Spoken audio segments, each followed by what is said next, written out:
1433 الموافق 13 إلى 14 مارس 2012. الحمد لله رب العالمين القائل: وتعاونوا على البر والتقوى ولا تعاونوا على الإثم والعدوان واتقوا الله إن الله شديد العقاب. والصلاة والسلام على رسوله الأمين القائل: المؤمن للمؤمن كالبنيان أو كالبنان يشد بعضه بعضا. وبعد، فإن الدعوة السلفية بجميع فصائلها وقواعدها في ربوع هذا الوطن من أوسع وأهم مكونات النسيج الاجتماعي اليمني، وجزء لا يتجزأ من جمهور هذا الشعب العريق يعيش آماله وآلامه، فضلا عن كونها فاعلا مؤثرا في بناء نهضة الوطن ومساهما قويا في تخفيف معاناة أبنائه وصنع التغيير نحو الأفضل في ثورته وتوجهه وطموحاته.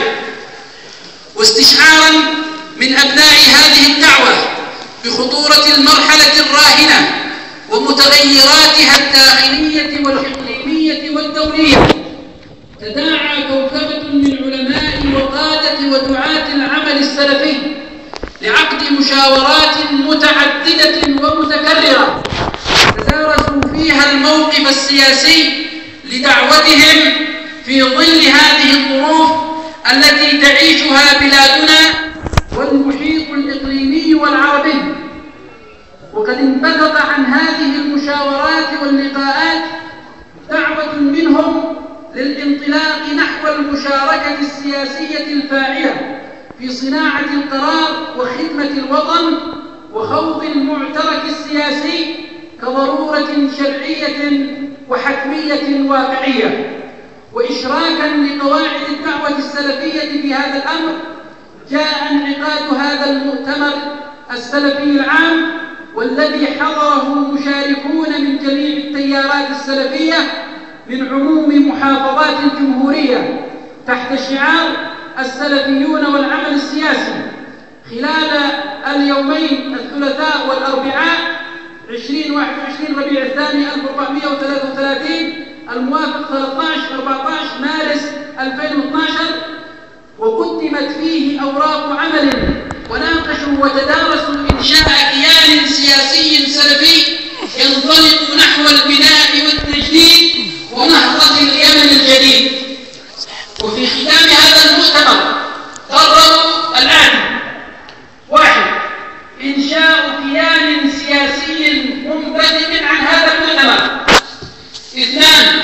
تشكيل هيئة تحضيرية لاستكمال إنشاء الكيان السياسي مكونة من الأسماء الآتية: الدكتور محمد بن موسى العامري، الشيخ مراد بن أحمد القدسي، الشيخ صلاح سالم الكلبي، الشيخ عبد الوهاب محمد الحميقاني، الشيخ جلال أحمد صالح الكويتي، الدكتور عقيل بن محمد المقدري، الدكتور عبد الله بن محمد الحاشدي، الشيخ عبد الله بن غانم الحميري، الشيخ عبد الرحمن بن سعيد البريهي، الشيخ عبد الله الموفي، الشيخ خميس بن عبود بن سعد، الشيخ أنور الوالعي، الشيخ عبد الخالق العويري، الشيخ محمد عيد شديدة، الشيخ عبد السلام جابر. 3. يوصي المؤتمرون أن يكون مسمى الكيان السياسي اتحاد الرشاد اليمني، وللجنة التحضيرية الحق في تغيير المسمى المقترح إن رأت ذلك. 4. تكليف اللجنة التحضيرية بإعداد رؤية سياسية شاملة لتقديمها إلى مؤتمر الحوار الوطني تشمل كافة القضايا الوطنية وفي مقدمتها القضية الجنوبية. 5. يوصي المؤتمر المكونات السلفية في الجنوب لبلورة رؤية سلفية حول القضية الجنوبية. 6. الإشادة بجميع من شارك بفاعلية في هذا المؤتمر ودعوة من لم يشارك من السلفيين لترشيح من يمثلهم في اللجنة التحضيرية على أن يكون إقرارهم بالتوافق مع اللجنة التحضيرية. 7. دعوة أبناء الشعب اليمني للتعاون في تحقيق طموح وأهداف هذا الكيان الساعي لنهضة هذا الوطن والحفاظ على هويته، ونرحب بكل يمني يرغب في الانضمام إليه. 8.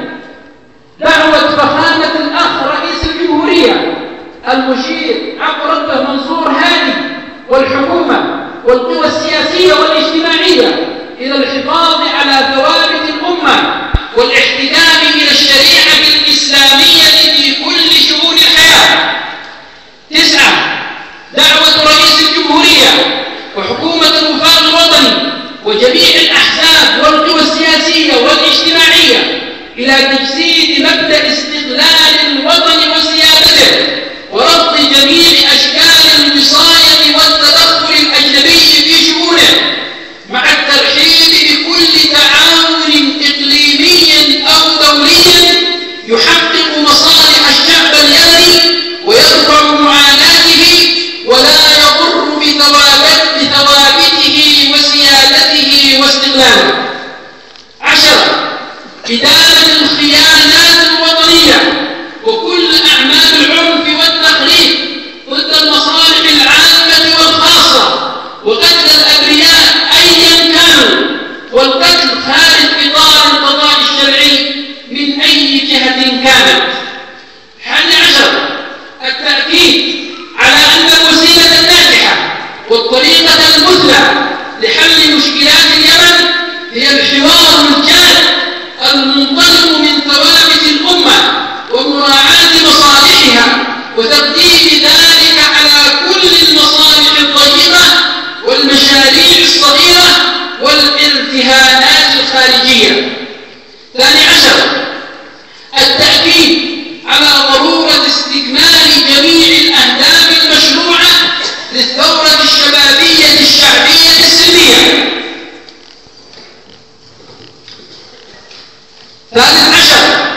دعوة حكومة الوفاق الوطني للمسارعة والتعجيل برفع معاناة شعبنا الكريم وتحسين ظروفهم المعيشية والخدمية كالمشتقات النفطية والماء والكهرباء، واتخاذ الإجراءات الكفيلة بتحقيق ذلك. 14. الإشادة بالثورات العربية ضد الظلم والاستبداد وبإنجازاتها الرائدة في التغيير، وإعلان التضامن الكامل مع الشعب السوري الحر ضد طغيان واستبداد نظام الأسد وجرائمه البشعة، ومطالبة الحكومة بطرد سفير نظام الأسد إلى اليمن وفتح مكتب تمثيلي للثورة السورية في اليمن. 15. التأكيد على موقفنا الدائم والداعم لقضيتنا الفلسطينية العاجلة وجهادها المشروع ضد الاحتلال الصهيوني. وفي الختام نسأل الله تعالى أن يجعل ما صدر عن هذا المؤتمر فاتحة خير ولبنة إصلاح في إعلان الملة ونهضة الأمة، صادر عن المؤتمر السلفي العام صنعاء في 21 من ربيع الثاني 1433 الموافق 14 من شهر مارس 2012. والسلام عليكم ورحمة الله وبركاته.